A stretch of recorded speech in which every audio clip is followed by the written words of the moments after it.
Random House Audiobooks presents How to Talk to Anyone, Anytime, Anywhere. The Secrets of Good Communication by Larry King with Bill Gilbert.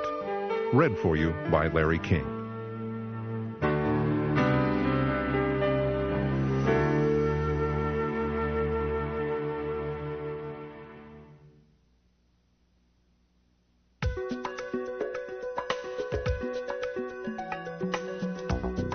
How to talk to anyone, anytime, anywhere. The secrets of good conversation.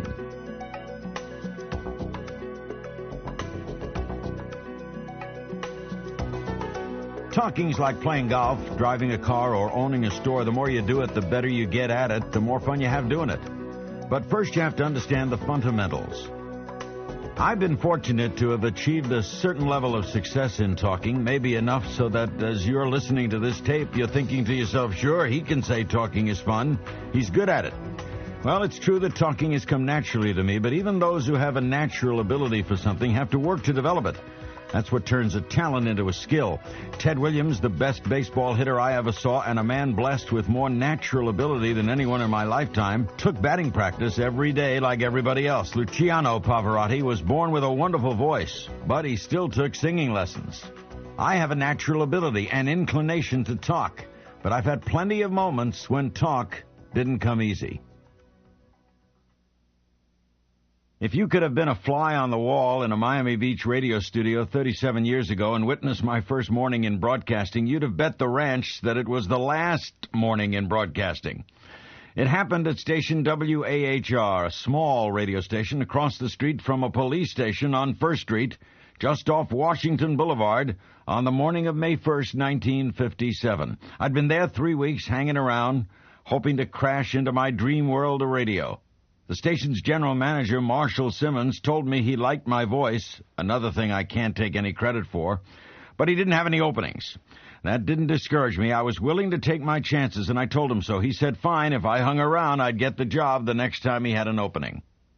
I went to the station every day. I watched the disc jockeys on the air, the newscasters reporting the news, the sportscasters giving sports results. I watched in silent fascination for the first time as I saw stories come over AP and UPI wires. I wrote a few little stories myself, hoping somebody would use them on the air. Suddenly, after 3 weeks, the morning disc jockey quit. Marshall called me into his general manager's office on a Friday and told me that I had the job starting at 9 o'clock Monday morning. I'd make $55 a week. I'd be on from 9 until noon Monday through Friday. In the afternoon, I would do newscasts and sportscasts until getting off at 5. My dream had come true. Not only was I getting on the radio, I was going to be on for 3 hours at a time every morning, plus another half dozen times or so every afternoon. I was going to be on the air as often as Arthur Godfrey, superstar at CBS. I didn't sleep the whole weekend. I kept rehearsing things to say on the air. By 8:30 of that first morning, I was a basket case. I was drinking coffee and water for the dryness in my mouth and throat. I had the record with my theme song, Les Elgart, swinging down the lane with me, ready to cue it up on the turntable as soon as I went into the studio. In the meantime, I was getting more nervous by the minute. Then Marshall Simmons called me into his office to wish me good luck. After I thanked him, he asked me, what name you going to use? I said, what are you talking about? He says, well, you can't use Larry Zyga. It's ethnic. People won't be able to spell it or remember it. You need a better name. You are not going to use Larry Zyga. He had the Miami Herald open on his desk, and there was a full-page ad for King's Wholesale Liquors. Marshall looked down and said simply, how about Larry King? Okay, fine. That's your name, Larry King. You will host the Larry King Show. So there I was, a new job, a new show, a new theme song, a new name. The news came on at 9. I sat in the studio with Swinging Down the Lane queued up, ready to broadcast the Larry King Show to a waiting world. My mouth felt like cotton. As my own engineer, which is always the case at a small station, I started the theme. The music came on. Then I faded the music down so I could talk. Only nothing came out.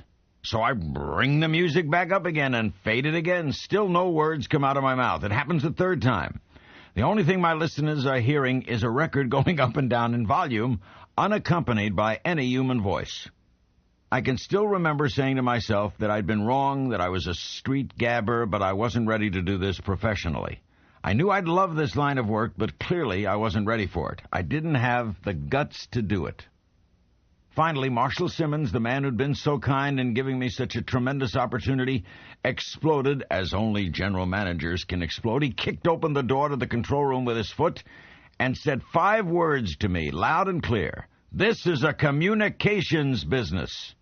Then he turned and left, slamming the door behind him. In that instance, I leaned forward toward the microphone and said the first words I ever spoke as a broadcaster. "Good morning. This is my first day ever on the radio. I've always wanted to be on the air. I've been practicing all weekend. 15 minutes ago, they gave me a new name. I've had my theme song ready to play, but my mouth is dry and I'm nervous."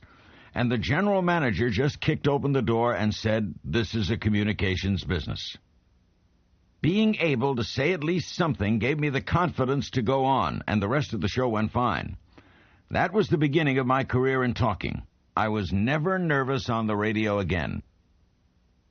I learned something about talking that morning in Miami Beach, whether you're on the air or off. Be honest. You can never go wrong in broadcasting or in any area of speech.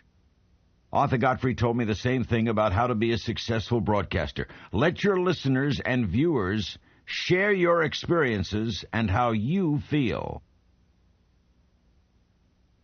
I think one reason I've had a certain amount of success in broadcasting is that the audience can see that I love what I'm doing. You can't fake that. If you try, you will fail. If you really do love what you're doing and project that enthusiasm to the people you're talking to, your chances for success become greater. President Clinton's a prime example of this. Just before we taped an interview in the White House for my nightly CNN show, on the anniversary of his first year in office, the president told me, "The best day of my life is being president on a good day. And the second best day of my life is being president on a bad day." Bill Clinton's a good talker and a wonderful guest because he has great enthusiasm for his job and he communicates it in his talk. That enthusiasm and his willingness to share it has obviously made him not just successful as a talker, but rather successful in his chosen career. The right attitude, the will to talk even when it might not be comfortable at first, is another basic ingredient for becoming a better talker. When I managed to survive that case of mic fright, I made a commitment to myself that I was going to do 2 things. 1, I was going to keep right on talking. 2, I was going to improve my ability to talk by working at it hard. What did I do? Everything. I hosted the morning show. I did the weather. I filled in the afternoon sports reports, the business reports. I anchored the news. I gave speeches. If somebody called in sick or wanted a day off, I worked a double shift. Getting better at talking is the same as getting better at anything else. The more you do it, the better you get at it. So I grabbed every opportunity I could to do as much talking on the air as possible. My objective was to be on the air and to be a success at it. In addition to consulting books and now videos on how to talk, there's a lot you can do yourself. You can talk out loud to yourself around your house or apartment. I do. Not often, I hasten to add, but sometimes. I live alone, so from time to time, I'll say a few words off the cuff or try out something I might want to say later in a speech or on one of my shows. There's no reason for me to feel embarrassed about it because there's nobody else around anyhow. You can do the same thing, even if you don't live alone. Go into a room by yourself or into a basement. Just wait until the others have gone to the store or out for the night, and then practice talking better. You can stand in front of a mirror and talk to the image. This is a common technique, especially for people trying to improve their ability as public speakers. But it works for everyday conversation, too. And it helps you to train yourself to use good eye-to-eye contact because you're looking automatically at the image across from you, your reflection in the mirror. Besides the willingness to work on it, you need at least 2 other ingredients to be a good conversationalist: a sincere interest in the other person and an openness to them about yourself, like the kind I tried to convey on that first paralyzing Miami Beach morning. I think it's apparent to viewers of my nightly talk show on CNN that I'm interested in my guests. I am sure to look them right in the eye, make sure of doing it, and then I lean forward in my chair and I ask them a question, always about their interests. I respect everyone on my shows, from presidents and Hall of Fame athletes to Kermit the Frog and Miss Piggy of the Muppets, and yes, I've had them on too. You cannot talk to people successfully if they think you're not interested in what they have to say, or you have no respect for them. I remember something Will Rogers once said. Everybody is ignorant, only on different subjects. It's worth remembering this whether you're talking to one person on your way to work or to a TV guest in front of an audience of 10 million. The corollary of this is everybody is an expert on something. They've got at least one subject they love to talk about. Always respect that expertise. Your listener or listeners will always be able to tell whether you respect them. If they feel you do, they will listen more attentively as you talk. If they don't, nothing you say or do will win them back to what you're talking about. The remaining ingredient in my formula for success is an openness about yourself while you're talking to others, like my candor with my audience when I developed that severe case of mic fright my first morning on the air. We all know the golden rule, do unto others as you would have them do unto you. It applies to conversation, too. You should be as open and honest as possible with your conversational partners as you'd want them to be with you. Telling people what your background is and what your likes and dislikes are is part of the give and take of conversation. It's how we get to know people. Regis Philbin and Kathy Lee Gifford are good examples of talkers who exhibit an openness about themselves when they're talking to their guests. They come into your room easily, naturally, and they're not afraid to exhibit their tastes or to tell stories about themselves. Without making themselves the focus of their talk, they are themselves. They don't try to fake it. If their story or their guest produces a sentimental tone or some other kind of emotion, they're not ashamed to show their feelings. Regis and Kathy Lee obviously know there's nothing wrong with showing a sentimental side if it's a sentimental moment or fear or sadness or whatever the story or the guest might involve. The audiences in the studio and at home see that and relate to their openness and their obvious genuineness. Whether the setting is social or professional, one of the first things to be accomplished in talking to people is to put them at ease. Most of us are naturally shy, and believe me, shyness I know. A Jewish kid from Brooklyn who wears glasses knows shy. And all of us tend to be nervous, or at least on edge, when we're talking to someone we haven't met before, or talking in public for the first time. The best way I found to overcome shyness is to remind yourself of the old saying that the person you're talking to puts his pants on one leg at a time. Sure, it's a cliche, but like most cliches, it happens to be true, which, of course, is why they became cliches in the first place. It's worth remembering that almost all of us started out the same way. Very few of us are born to wealth and power unless you're a Kennedy or a Rockefeller or a member of one of a select group of few families. Most of us started out as children of middle-income families or less. We worked part-time to pay for college or while getting started in our careers. And chances are the people we're talking to did too. Now, maybe we're not as rich and as famous as they are or as successful in our field, but we probably come from fundamentally the same backgrounds, so we can relate as brothers and sisters. You don't have to stand there feeling inferior or intimidated. You belong in that room just as much as the person you're talking to. It also helps you to overcome your shyness if you remember that the person you're talking to is probably just as shy as you are. Most of us are. Reminding yourself of this will do wonders for your ability to shed your own shyness. Whether you're at a party, dinner, meeting your new neighbors, in your first day on the job, or in any one of a million different settings, the subjects that you can open a conversation with are almost unlimited. During the 1994 Winter Olympics, unless the person you were talking to just landed from Mars, you could talk about the Tonya Harding-Nancy Kerrigan episode. The weather prompted Mark Twain to complain that everybody talks about it, nobody does anything about it, but the reality is that the weather is always a can't-miss talk concept and completely safe subject for starting a conversation, especially if you know absolutely zero about the other person. Vice President Gore is criticized by some for being too stiff, a wooden personality on TV, although I have never found him that way. But even those who do would see he is a lively, enthusiastic, and animated person if they asked him, say, about the Baltimore Orioles, or his school days at St. Albans in Washington, when his father was a senator from Tennessee. Now, if you got him talking about his children, you also see a very warm and a very human Al Gore. Any of these subjects would get a conversation with the vice president off to a successful start.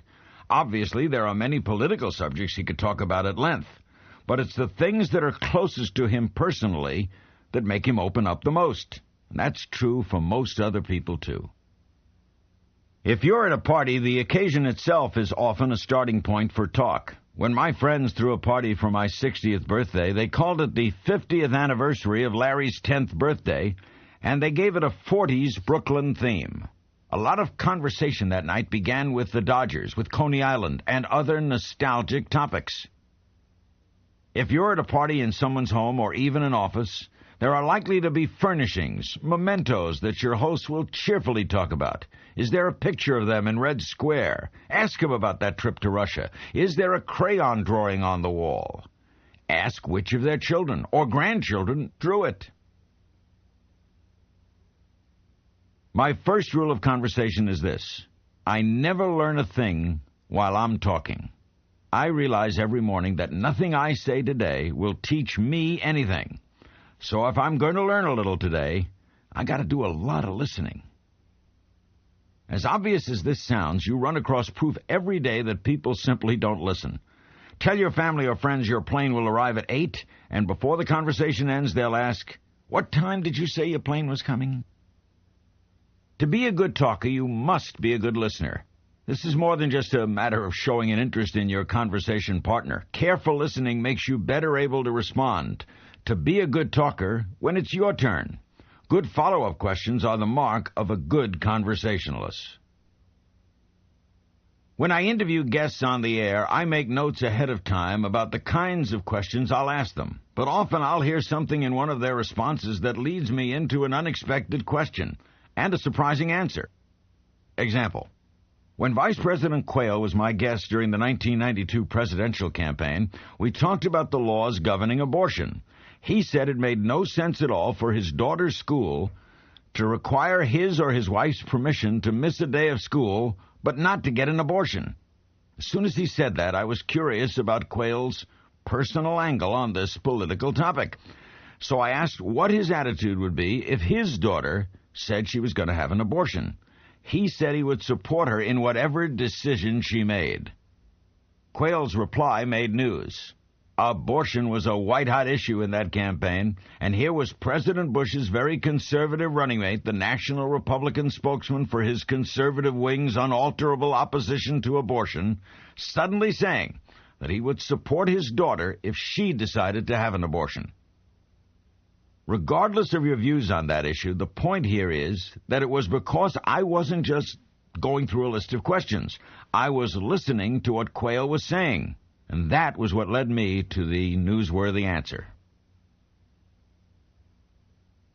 I have never gone out of my way to study body language, so I don't pretend to be the ultimate authority on it. But there is one rule of body language that you must follow for successful conversation. Make eye contact. Maintaining good eye contact, not just at the beginning and end of your comments, but the whole time you're talking and listening, all go far toward making you a successful talker, wherever you are, whatever the occasion might be, and whoever the other person is. I also lean slightly forward toward the person I'm speaking to emphasize that I'm focusing on them. The key, as I've said before, is listening. If you are really trying to listen to what another person says, you'll find that it's much easier if you look them in the face. In fact, if you're listening closely, most of the appropriate body language will follow automatically. One note about eye contact. Although it's important to make eye contact frequently as you talk, you don't need to stare continuously in the other person's eyes. Many people would find that uncomfortable. You might too. Look your conversation partner in the eye when he is talking, and when you're asking him a question. If you're speaking, you can take your eyes off your partner occasionally.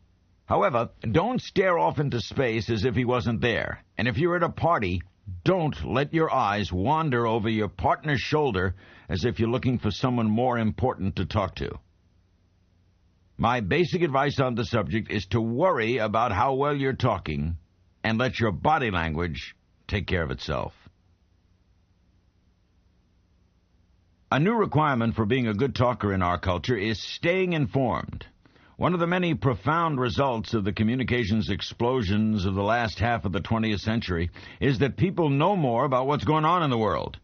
Before World War II, social conversation tended to be less topical than today, simply because people didn't get half as much news and public opinion, and what they did get took a lot longer and came in much smaller doses.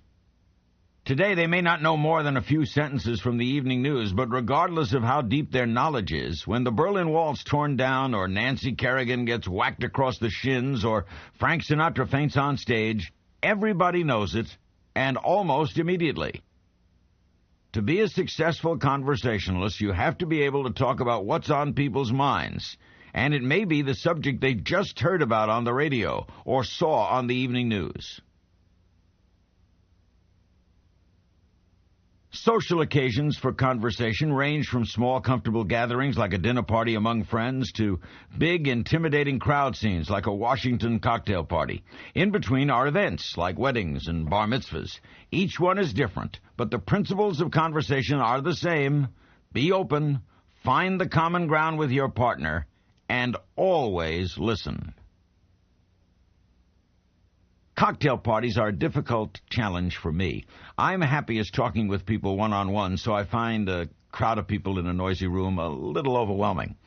I don't drink alcohol. I'm not that big on soft drinks, so I don't have a glass in my hand to use as a prop in conversation. I tend to fold my arms across my chest, which just happens to be comfortable for me, but may make me look less open to starting a conversation. Now, instead of being intimidated by the size of the group, look for someone to have a one-on-one conversation with. I try to pick and choose my spots. Start a conversation with someone who looks alert and interested in the goings-on. Or I discreetly join others in conversations already underway that sound interesting. One trick is to not get caught in the same place for a long period of time. That's where mingling becomes necessary if you are to represent yourself successfully at a cocktail party. Remember, asking questions is the secret of good conversation. I'm curious about everything, and if I'm at a cocktail party, I bring that curiosity with me. I often ask my favorite question, why? If a man tells me that he and his family are moving to another city, why? A woman is changing jobs, why? Someone roots for the Mets, why? On my television show, I probably use that word more than any other. It is the greatest question ever asked, always will be, and it is certainly the surest way of keeping a conversation lively and interesting. If you find yourself stuck with a real bore or simply feel it's time to end a long conversation and move on, there's always one guaranteed way to get out of the conversation. Excuse me, I got to go to the restroom. If you make it sound urgent enough, no one will take offense at your departure. When you come back, start another conversation, only this time with someone else. Or if you spot someone you know nearby, you can make your escape with, "Stacy, have you met Bill?" As Stacy is shaking hands with Bill, you can say, "I'll be back in a minute, but I know you two have a lot to talk about." At a busy cocktail party, they won't be surprised if you don't come back in a minute. Of course, if your first conversation partner is a killing bore, Stacy may never forgive you. So use this technique with caution. Talk between the sexes, especially between two people who just met, may be the hardest form of talking. It is for me. The way you strike up a conversation with someone of the opposite sex is very different now from when I was growing up. In those days, a guy might walk up to a woman at a cocktail party and say, "What's a nice girl like you doing in a place like this?" Or, "Where have you been all my life?" Lines like that don't work anymore. In fact, the idea of lines seems like a cliche today. If you started off with one of those I just quoted, you'd sound like you're auditioning for the part of a lounge lizard.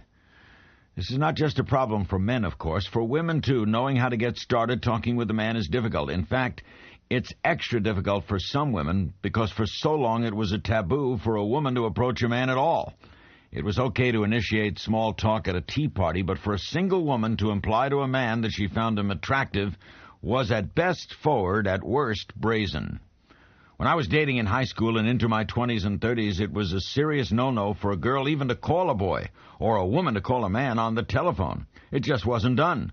Your parents would tell you, nice girls don't call boys. Boys call them. But they didn't really have to tell you that. The girls wouldn't call you anyhow. In those days, a strict unwritten code governed how young men and women behaved toward each other. Members of the opposite sex never gave each other clothes as gifts, not even a sweater. Well, maybe a necktie or a pair of gloves. Anything else was considered much too personal. Good book, nice wallet, nothing more intimate than that. Young men and women certainly never took overnight trips to the beach or anywhere else, even with their steadies, and the code word said, don't call him. He's supposed to call you. Today, all those taboos are history. The flip side of the change is that women can now agonize just as much as men over how to open a conversation. Arthur Godfrey's advice to me to be yourself may fit here better than in any other category of talking. My suggestion on how to talk to a member of the opposite sex for the first time, one you'd like to see more of, is simply be candid. In my case, being candid would mean saying, I'm not good at this. I don't strike up a conversation very well with a woman I've just met, but I'd enjoy talking with you a few minutes. My name's Larry. If she responds, you've got a conversation. If she doesn't, you're off the hook, because you know a conversation with her isn't going anywhere anyhow. Here's another approach I might use. Suppose I meet a woman at a small private dinner. I might say, there really aren't any gimmicks for a man to start a conversation with a woman anymore. I can think of all those lines that men used to use to strike up conversations with a woman he just met.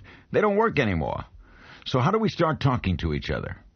Now, from that opening, you can proceed to the next step, getting a feel for the other person's interests so you can decide if you want to continue the conversation. You do it by simply mentioning a subject of interest to you. Well, everybody seems to have an opinion about this Menendez trial. What's yours? Or maybe, I just heard on the car radio coming over here that the stock market dropped another 58 points today. Do you think we are headed for another October 1987? Questions like these serve two purposes. They give you a follow-up subject to talk about after you've just introduced yourselves to each other, and they're a gauge of the intelligence and the interest of the other person.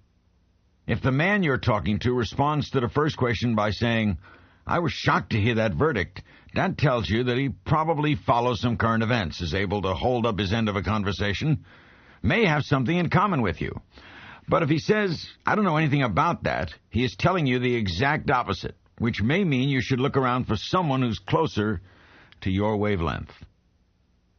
Or if you're talking to a woman and she responds to the question about the stock market by saying, oh no, there was an article about that in the Wall Street Journal today, you know you've connected.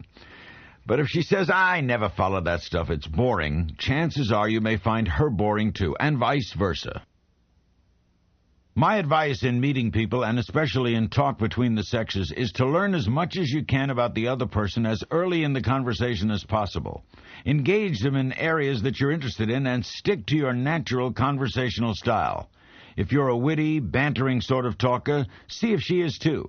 If you're a woman who's on the serious side, see if he is. If you like politics or sports or movies or all of the above, see if he does. If he or she's not like you and isn't interested in the subjects that interest you, excuse yourself politely and then move on. There's bound to be someone else in the room that's more fun for you to talk to. I don't know what the percentage is, but we can assume that about half of the talking most of us do is in the course of our jobs.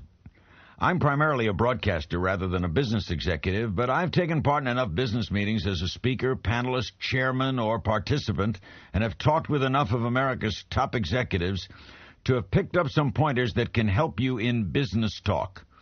It will come as no surprise that every successful business person I can think of is an effective talker. In this section, I'll pass along the tips I've learned from them and from my own experiences, beginning with these 3 guidelines. First, the same basic principles apply in business talk as in social conversation. Be direct and open, be a good listener if you want to be a good talker.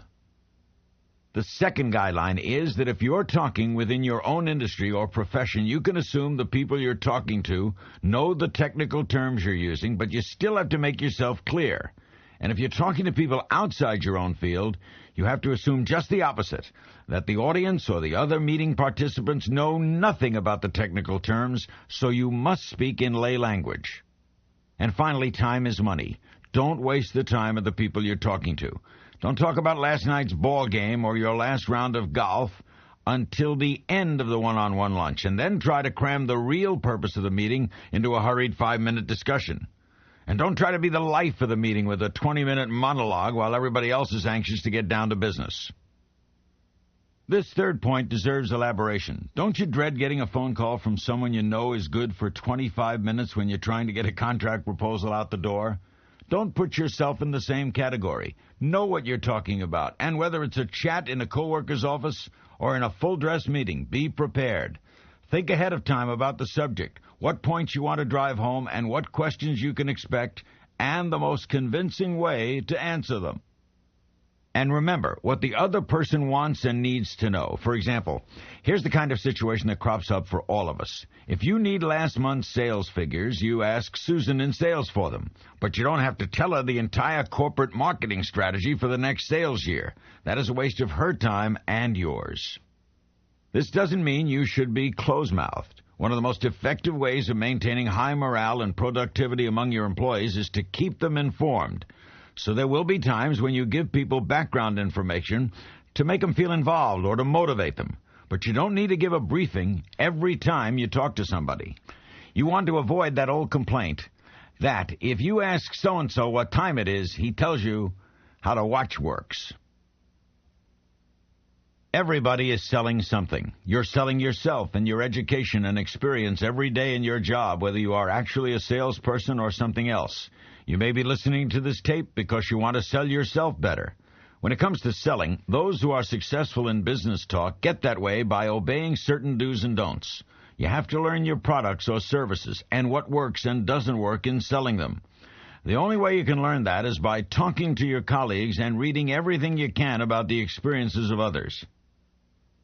Many successful people have told me this same thing about the secret of successful sales. One such person is Jack Kent Cooke, one of the richest men in America, who learned this at the tender age of 14. Jack's wealth has been estimated at between $600 million and $1 billion, and his holdings range from the Chrysler Building in New York to the Washington Redskins football team. We were having lunch at Duke Zebert's restaurant in Washington when he told me of his first sale. It happened in 1931, the bottom of the Depression, when Jack was a kid in Canada and nobody had money to buy anything. It was no time to begin a career in sales. But Jack's mother needed $2.50 to pay the family phone bill, and she didn't have it. So Jack went out and got himself a job selling encyclopedias door to door. The books came with a kit telling you how to sell them successfully.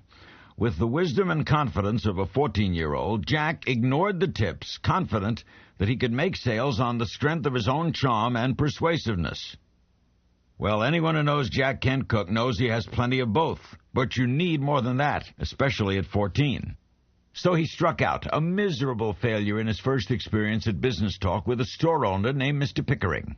Then he decided to take a look at those instructions. He sat down and read them thoroughly, taking 2 hours out of his day to do it. In his approach to his second prospective customer, he hit the jackpot because he followed the suggestions in the sales kit. He closed the deal with the clincher question: where would you like us to ship the books? Then he went back to Mr. Pickering, and the result was exactly the opposite of his first encounter with him. Pickering bought a set of the encyclopedias, too. By the end of the day, Jack was able to rush home and give his mother not just the $2.50 for the phone bill, but a whopping $24.50. I think that was the proudest moment of my life, Jack says today, including all our Super Bowls.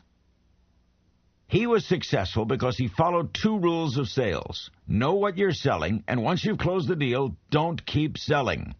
When he asked that question about where to ship the books, he accomplished both. He clinched the deal, and he closed it too. There's another key rule in talking to make a sale. Sell the advantages of the product, not the features of the product. Don't talk about how the toaster has this dandy microchip for consistent doneness. Talk instead about sitting down to breakfast with a steaming cup of coffee and a golden brown English muffin. Don't talk about the premiums and payouts of the insurance policy. Talk about the security your client will feel and the gratitude of his and her spouse and children in knowing that the cornerstone of their financial future is in place. You'll never sell any product that is as important as yourself, so you want to do it right. Selling yourself in job interviews, in your performance on the job so you can earn a promotion, and in working with outsiders so you can make yourself attractive to other companies and thus increase your career progress and your earning power is your most basic selling job. Almost everybody in business must go through the process at least several times in his or her career. Having been through the same experience myself several times, I have my own 4 cardinal rules to follow. They've helped me, and they can help you too. First, show prospective employers what you can do for them. What do you bring that's unique? To paraphrase President Kennedy, ask not what your employer can do for you, but what you can do for your employer. Don't tell the person interviewing you what's on your resume, which they've already read. Tell them instead how you're going to do this job better than anybody else would. Make them think about how good the boss who hired you will look. In other words, sell your advantages, not your features. You do that by talking about your knowledge and your skills, the expertise and contacts you have developed in your field, the abilities you've developed over your own career. Second, maintain an open attitude. Openness is the quality that's essential in virtually every kind of social and business talk if you are to be successful. Don't be so businesslike in your demeanor that you stifle your openness. Communicate your enthusiasm for the job. This is a refreshing characteristic that employers don't always find in job interviews, and the applicant who displays it sometimes will find out later it was the one quality that made a difference. My own experience in getting my first job in radio in Miami is another case history. I had 0 experience in broadcasting, zilch. But boy, did I have enthusiasm. The general manager of that radio station picked it up right away and decided that I was worth hiring, that here was a young man he could work with. Here was a good prospect. That was 37 years ago, and I'm still working in this profession for which he hired me with no experience. Third, be prepared. Go over the key points you want to make about yourself. Even jot them down on a yellow pad and review them several times before the interview. And don't duck hard questions. Put them down and then figure out how you're going to answer them. If you've changed jobs, say 3 times in the past 7 years, expect to be asked why. And if you want to go that extra mile, put yourself through a dress rehearsal by having somebody play the role of your prospective employer and interview you.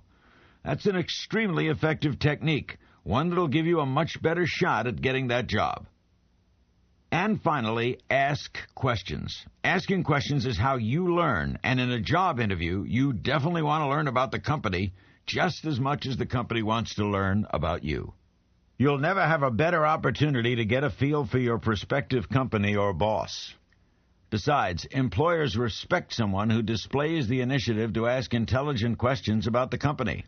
That shows that you possess 2 of the most persuasive qualities we just talked about. You're prepared and you care.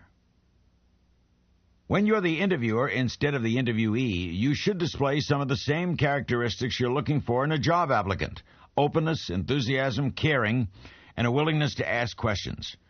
Don't just concentrate on the person's qualifications. Draw them out. Are they enthusiastic? Will they care how they do the job?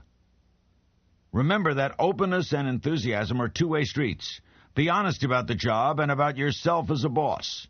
And if you don't show enthusiasm for your company, why would anyone want to work there? Okay, you got the job. What about all the talking you're going to do now? It would be nice to say that we talk the same to everyone in every setting, including the workplace, but it doesn't work out that way. You talk to your boss differently than you talk to your peers or your subordinates. That's human nature, because by definition, your boss is not your peer. A second lieutenant in the Army is not going to talk to his commanding general the same way he talks to his fellow lieutenants, and he'll talk to the major, who is his immediate boss, in a friendlier, more informal way than he's going to talk to the general. It's appropriate to talk to your boss in a deferential way. All of us are aware of when we're talking to our boss, and our way of talking to him or her is different in tone and in manner, if not in words. But there's no need to talk like an apple polisher when speaking to the boss either. I don't talk that way to Ted Turner, and I don't know anybody else who does either. There's no need to be condescending or fawning, and many bosses will hold you in less regard if you do. In any job, and for many reasons, not just talking, it's helpful to know your boss. Not in a buddy-buddy, let's have a drink after work way, But I would get to know him or her for the same good reasons it's helpful to know yourself in your job setting, your role, your contributions to the company, your strong and weak points, where you should improve, and what your priorities are. Get to know the same thing about your boss. I know this from my own experiences with bosses. If things are going great, you don't have to worry about how to talk to your boss. But if you think something's wrong, something's wrong. Once again, listen to your instinct. So approach the boss in a completely open manner. Don't appear fearful or resentful of your boss's dissatisfaction. Instead, frame your dilemma like this. I have the feeling I could be doing my job more effectively. Can you help me understand what areas I should concentrate on? Or, I'm not sure I understand how to go about this project. It would help me if you explain what steps I should be taking first.